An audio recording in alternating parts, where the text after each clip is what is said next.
nous rendons compte.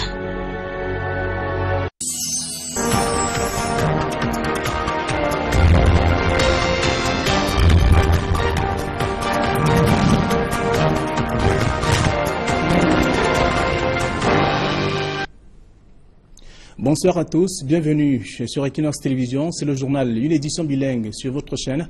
Jonathan Babila, bonsoir. Good evening, Flavien. Thanks, ladies and gentlemen, for staying with us in this edition of the bilingual primetime newscast on Equinox Television, live from our headquarters in Cameroon's economic capital. Douala in our top stories, CAM returns to the Manyo division in the southwest region of Cameroon after Governor Benau Kalebilai dismissed a communique purportedly by the senior divisional officer of the Manyo division asking inhabitants of 16 villages to quit their areas of residence or be considered as those behind the attacks on security forces. In a release, Governor Benau Kalebilai said the Southwest administration does not recognize that communique. Les personnes handicapées disent non à la marginalisation dont elles sont victimes depuis des années. D'ailleurs, cette catégorie des personnes que l'on célèbre ce 3 décembre 2017 revendique ses droits depuis plusieurs années. And in sports, Cameroon-born free fighter Francis Ngannou one step to become an ultimate fighting world champion. Yesterday, he gave his opponent free fighting legend Alistair Overeem a brutal knockout. Vous l'avez dit, donc, il est à un pas, à une rencontre donc d'être victorieux, en tout cas, et même champion même de cette compétition. Le combat libre aux États-Unis, c'est un Camerounais. Il vient donc de mettre KO son adversaire à l'issue d'une compétition ou d'un match qui n'a duré que 1 minute 42 secondes.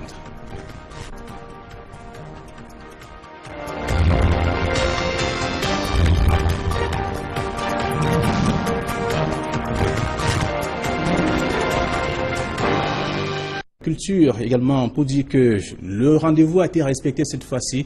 C'est bien entendu le festival culturel Sawa, la cérémonie du Ngondo déroulée ce dimanche sur les berges du Vouri à Douala en présence des personnalités et un public venu nombreux vivre les activités culturelles du peuple Sawa. Il ressort que le peuple Sawa implore la solidarité du gouvernement et demande donc une écoute particulière de sa population pour un avenir meilleur du Cameroun. Sa Majesté Madiba Songhé, chef supérieur du canton Bakoko, va donc présider le Ngondo durant les 2 années à venir. Un séjour qu'il place donc sous le signe de la responsabilité individuelle et collective. Je vous propose à présent d'écouter le nouveau président du Ngondo, Sa Majesté Madiba Songhé, au micro de Julingue Nyondé. Ce qui se passe également au sein du peuple Sawa, qui traverse l'une des périodes les plus difficiles de son histoire. Donc, et surtout, au regard aussi du bilan élogieux de mon prédécesseur. Donc c'est un véritable défi de la responsabilité et de l'espoir. Nous vous l'avons dit en titre, donc les personnes handicapées revendiquent les meilleures conditions de vie et bien entendu leurs droits qui sont bafoués depuis plusieurs années. La gratuité de la scolarité des enfants handicapés, ceux des parents, des enfants des parents handicapés aujourd'hui qui n'est pas respectée. Ce sont des éléments sur lesquels se sont appuyés ces derniers pour faire des revendications. À ce jour, nous sommes le 3 décembre. C'est une journée, la journée mondiale des handicapés. Reportage. Ce qui se passe à Ocon n'est pas normal. On prend comme les chiffons. C'est pas normal. On m'a menacé même plus fort de me envoyer à cause de mon handicap. On m'a compris mes parents. J'ai dit à mon parent que je laisse tomber. C'est Dieu qui contrôle. Comme cet élève handicapé, le quotidien des personnes vivant avec un handicap n'est pas toujours reluisant au Cameroun. Les personnes handicapées continuent d'être confrontées à d'énormes barrières quant à l'exercice de leurs droits fondamentaux. C'est le cas en matière du droit à l'éducation, où les structures érigées en écoles publiques inclusives accueillent de nombreux enfants à besoins spéciaux, mais sans enseignants formés. Pour le gouvernement, le thème retenu pour l'édition 2017 de la Journée mondiale des handicapés, transformation vers une société durable et résiliente pour tous, appelle à la mobilisation. Ce thème appelle à la prise de conscience de tous, afin que les personnes handicapées ne soient pas mises à l'écart des grandes mutations observées à travers le monde. Pourtant, des préoccupations foisonnent, notamment sur la formation et l'emploi. La personne handicapée est surtout plus renvoyée vers des sous-métiers tels que la couture, la cordonnerie. Mais au-delà du handicap physique, plus connu, il y a celui mental qui reste immergé. Ceux qui souffrent de handicap mental sont complètement lésés. Actuellement, le handicap mental crée plus d'invalidité que certaines maladies physiques. Il y a sur ce point l'attente de ceux qui en souffrent. On a besoin des membres de famille, on a besoin des psychologues sociaux et on a besoin également des psychiatres pour la prise en charge de ces gens-là.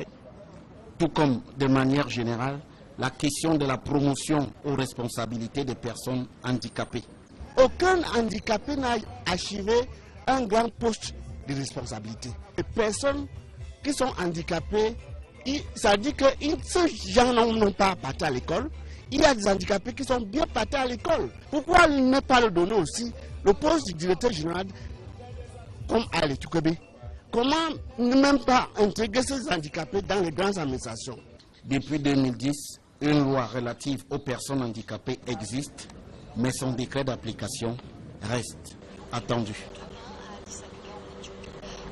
À Douala, la cérémonie organisée au centre d'accueil des mineurs de Bépanda a donné l'occasion aux personnes handicapées de dévoiler leurs souffrances au quotidien. Et là, nous voyons tout ça dans ce reportage de François Dikoumé et de Donald Agnozoa.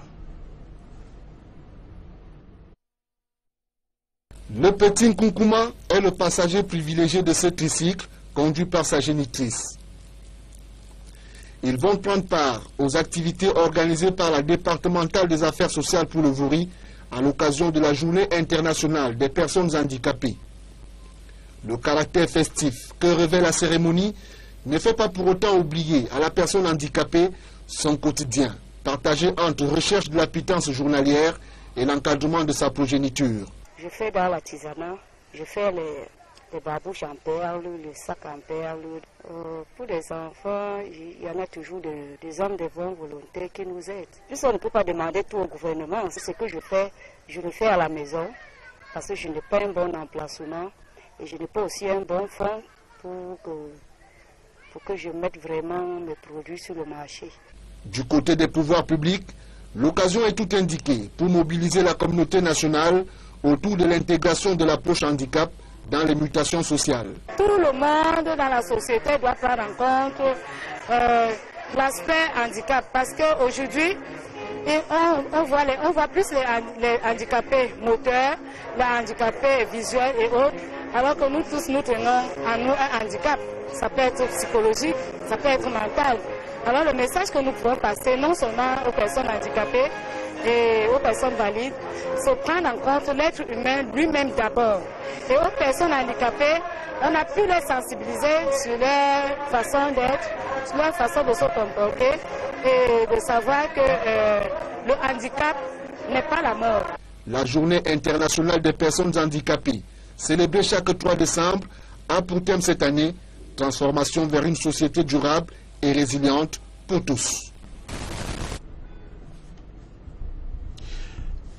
Un centre d'encadrement des enfants en détresse, désormais disponible dans la localité des Meyo, c'est non loin de la ville de Yaoundé. La structure, inaugurée par les responsables du ministère des Affaires sociales, entend mettre un accent sur la solidarité nationale et l'entrepreneuriat social. Jolie Sengue et Aïe Cyril. Une nouvelle structure d'encadrement des jeunes en détresse voit le jour à Meyo, à quelques enclavures d'Hawaï, dans le département de la Mefou-Afamba, région du centre. L'orphelinat, la maison d'accueil de Catherine, est inaugurée alors que se célèbre la semaine de solidarité nationale et de l'entrepreneuriat social au Cameroun. Quand l'enfant est en détresse, lorsqu'il a abandonné, il lui faut un encadrement dans un établissement comme celui-ci pour lui permettre, n'est-ce pas, d'évoluer, de grandir et de retrouver, n'est-ce pas, ses repères dans la société. Autorisé à fonctionner depuis l'arrêté du ministre des Affaires sociales, signé le 25 novembre 2016, l'orphelinat, la maison d'accueil de Catherine, reçoit les enfants de 0 à 6 ans, notamment les enfants abandonnés, les orphelins et les enfants nés de parents malades mentaux. Le MINAS exige des promoteurs un rapport au plus tard le 31 décembre de chaque année sur la gestion de l'infrastructure. Quand j'ai fait la démarche, je savais que c'était des engagements qu'il fallait prendre. Le but c'est d'aider les tout petits. J'espère que l'État m'accompagnera. Parce que ces enfants, ce ne sont pas mes enfants, ce sont nos enfants. Il y a environ 5 ans que j'ai commencé les travaux. Et il y a eu beaucoup d'embûches, beaucoup de perturbations, beaucoup de problèmes. Mais finalement, aujourd'hui, on arrive à l'inauguration. Structure d'encadrement, l'orphelinat ne saurait se transformer en un espace de trafic d'enfants. Un registre d'accueil et de sécurisation des données est remis afin de garantir la transparence dans la gouvernance. Et pour que la semaine de solidarité nationale et de l'entrepreneuriat social prenne tout son sens, les enfants reçoivent leur premier vêtement alors qu'une messe d'action de grâce est célébrée pour implorer la bonté du Très-Haut. À présent, pour dire que les 180 victimes de l'escroquerie immobilière à Douala ne lâchent pas prise. Après avoir saisi les autorités judiciaires pour non-respect du contrat par leur bailleur et sans contrepartie jusqu'ici, elles ont procédé à l'identification de leurs parcelles de terre. Okwa Claude et Julie Berthe Bissaï. Après avoir saisi les autorités judiciaires de la filouterie dont ils sont victimes, les acquéreurs des logements au standing de la Southwest International Construction Corporation sont toujours sans suite. Fatigués des promesses non tenues de la part de la promotrice du projet, ils sont passés à l'action. Le but de notre présence ici aujourd'hui, c'est de mettre sur pied l'une des actions que nous avons prévues. Précisément, l'identification d'abord du site pour avoir de l'eau de tout un chacun. Deuxièmement, matérialiser cela en y mettant nos plaques avec les noms. Constitués en collectif, les 180 victimes vont faire une découverte surprenante quelques semaines après une réunion entre les deux parties. Il nous a été de constater que nos sites de communication, principalement Facebook, Twitter et autres, étaient bloqués. Il a fallu que nous fassions des pieds et des mains pour que nous puissions le mettre actif et un peu plus stable. Mais à côté de ça, la goutte d'eau qui a fait déborder le vase est tout simplement parce que cette promotrice s'est rapprochée de certains de nos membres et elle a bien ciblé ceux qui n'avaient pas été à la réunion pour venir faire des propositions qui ne satisfont du tout. Aujourd'hui, il nous a été rapporté qu'elle propose, elle est prête à laisser le terrain, mais elle propose de le vendre à 100 000 francs le mètre carré. On se demande, c'est pourquoi tout ça? La mise en cause s'explique. Le projet va être livré sur une période de 24 mois. C'est-à-dire qu'on ne livre pas toutes les maisons le même jour. Aujourd'hui, nous n'avons pas encore terminé. Et c'est vrai, il y a un problème. C'est un problème de financement. Nous avons commencé d'abord en 2012. Nous nous sommes rapprochés du CFC pour avoir ce qu'on appelle le crédit promoteur. Parce que tout ce que les clients nous ont donné, on appelle ça le crédit acquéreur. Mais en tant que promoteur, nous avons d'abord mis nos propres fonds. Ensuite, les clients ont mis leurs fonds. Aucune banque, même le crédit foncier, ne nous a pas donné un crédit promoteur. En rappel, 180 personnes sont victimes depuis 7 ans d'une arnaque de la Southwest International Construction Corporation, la SICC, une société immobilière présentée comme étant la branche camerounaise d'un groupe américain et proposant des logements à des prix compris entre 26 millions et 46 millions de francs CFA. Les Camerounais de la diaspora exposent leur savoir-faire à Yaoundé.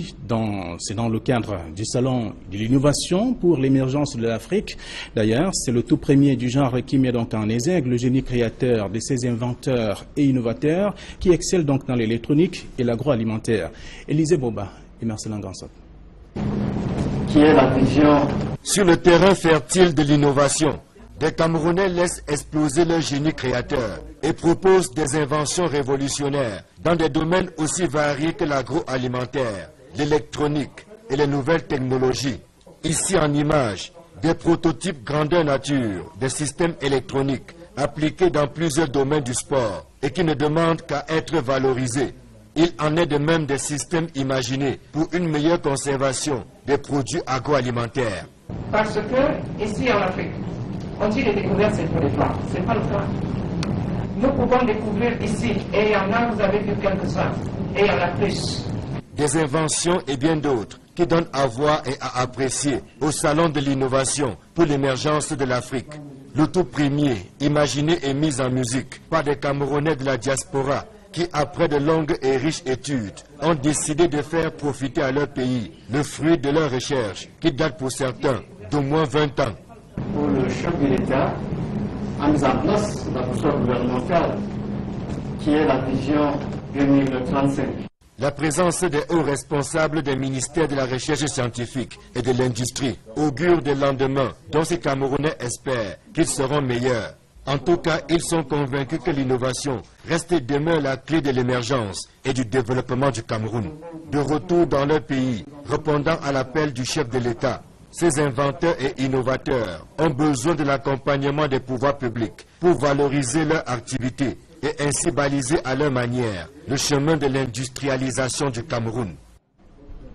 Et c'est la fin de cette première partie du journal bilingue en langue française. La version anglaise est avec vous, Jonathan. Now, on to something else. Panic hit inhabitants of 16 villages in the Manyo Division, southwest region of the Republic of Cameroon following the dissemination of a release reportedly from the Manyo Senior Divisional Office instructing them to quit their areas of residence within hours or be considered as those behind the recent attacks on security forces. But Southwest Governor Benau Kalia Bilai issued a release yesterday saying that the administration of the region does not recognize the said communique, and the governor's release qualifies the communique purportedly signed by the Manyo Senior Division Officer as fake, null and void.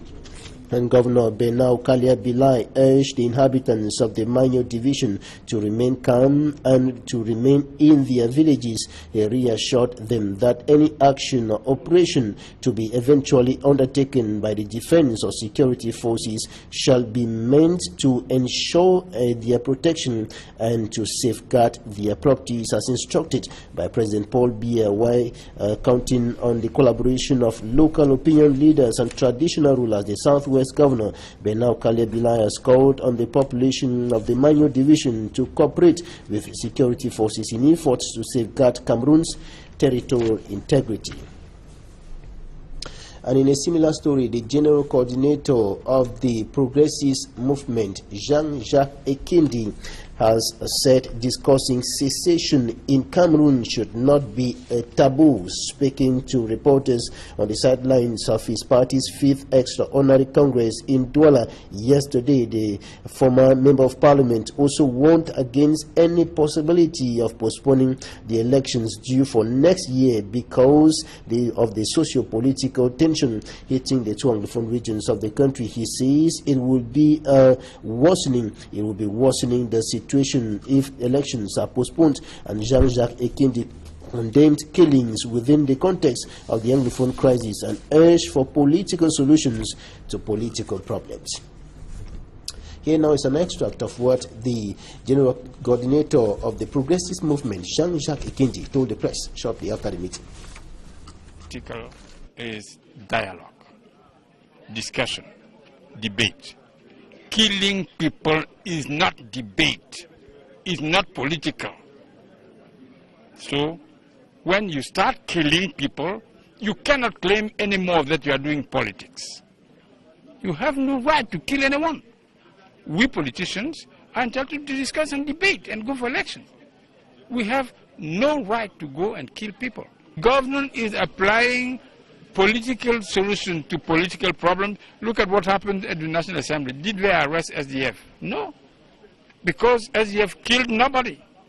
They just were singing and chanting. But if they happen to kill someone, police will catch them. How can you confuse killing someone and making politics? They must not kill. We are really ready to discuss everything, secession. We discuss secession. In English, in England, we discuss secession. In Canada, we discuss secession. So discussing secession is quite normal. But killing people is not acceptable. You had this fire in National Assembly, I don't know who, but I know that it's something completely abnormal to see an institution like National Assembly put into fire. They have to look after it, to know who did that, and to punish him. I believe that the situation will experience an evolution. The head of state declared that now he's going to face strongly the people who are killing gendarmes. We can be surprised that things are getting quite rapidly, or we can be surprised that they are worse. But we cannot really invest ourselves in supposition. We suppose that it will be held. The second is that if you do not hold elections next year, the situation will be worse, because we'll have people without any mandate, and they won't have any legitimacy to treat the problems. So the best is to have elections. And a network of civil society organizations in the southwest region of Cameroon has urged the civil society to step up efforts, get towards finding solutions to the socio-political crisis hitting the northwest and the southwest regions of Cameroon. Boya-based correspondent Derek Jato has the details in the following report. Understand that advocacy is not an event, it's a process, and at times you even risk your life. Why should Tani Christian, the regional coordinator of a network for the independent monitoring of public policies and cooperation strategies, organize a consultative workshop to critically analyze the current electoral code in order to identify the gaps and propose alternatives at a time many say civil society network should be occupied on how to solve the current Anglophone crisis. But what we continue to say is that election is also part of the process to self-governance. And so on the highway to self-governance, we must be able to use multiple tracks. Because if we do not elect those who should represent us, definitely the wrong people will represent us. To Mr. Ngwa Elvis, the executive secretary of these Dynamic Citoyen post-election agitations in Cameroon, was one of the motivational factors into their research on how the electoral code can be amended. Yeah, we've based our studies from the previous elections that have been conducted since from the time of O'Neill. And after every elections, we've done sample studies to get the views of the electors, the electorate, and even some of the major stakeholders like political parties as to how elections are conducted and managed in Cameroon. The representatives of opposition political parties were also invited to the Buea meeting to join forces as a step into a free, fair and transparent election as the countdown to 2018 narrows. And a free, fair and transparent election expected next year as the legislative, municipal and presidential elections are expected to be organized in Cameroon next year. And this is where we end this primetime bilingual edition of the news on Equinox Television. We thank you for your kind attention. Do stay tuned to programs on Equinox Television. Good night. Good night, Fabien. Bonsoir à vous, bonsoir à tous nos téléspectateurs. Demain 7h, la première édition d'information sur Equinox. Au revoir.